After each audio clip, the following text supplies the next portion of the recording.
Au Cameroun, chacun pense qu'il est en mesure tout seul dans son coin d'avoir une connaissance de son passé et de se projeter vers un avenir glorieux, lui et sa famille.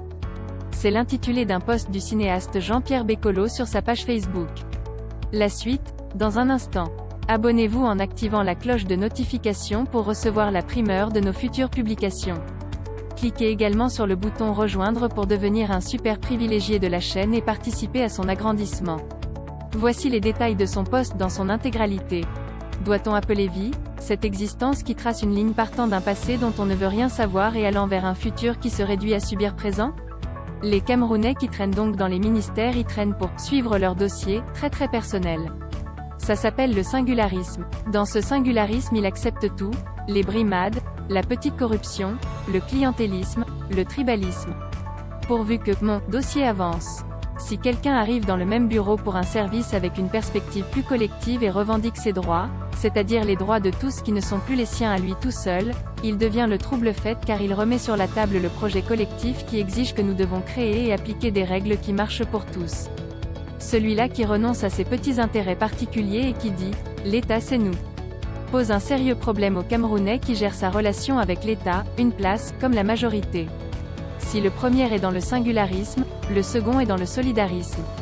Voilà les deux idéologies qui s'affrontent au Cameroun.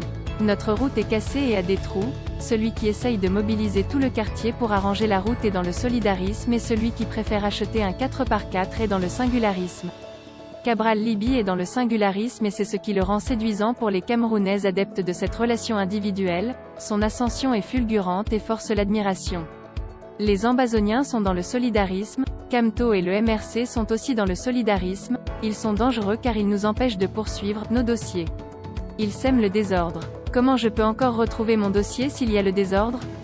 En conclusion, Camto veut arranger la route, Cabral achète le 4x4.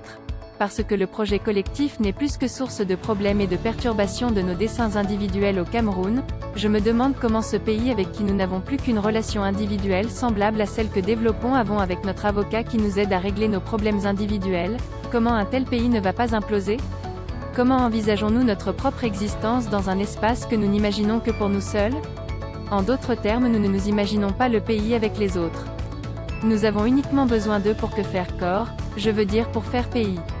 Si les autres ne sont plus là, le pays n'existe plus, ce qui ne nous dérangerait pas tant que ça si ce que nous tirons du pays dans nos dossiers ne disparaissait pas avec. Je parle des privilèges individuels qui se cachent derrière le « un et indivisible », veuillez prendre 3 secondes pour liker la vidéo et la partager. N'oubliez pas de vous abonner à la chaîne YouTube Camer TV Info et Cameroun Actu. À bientôt pour de nouvelles publications.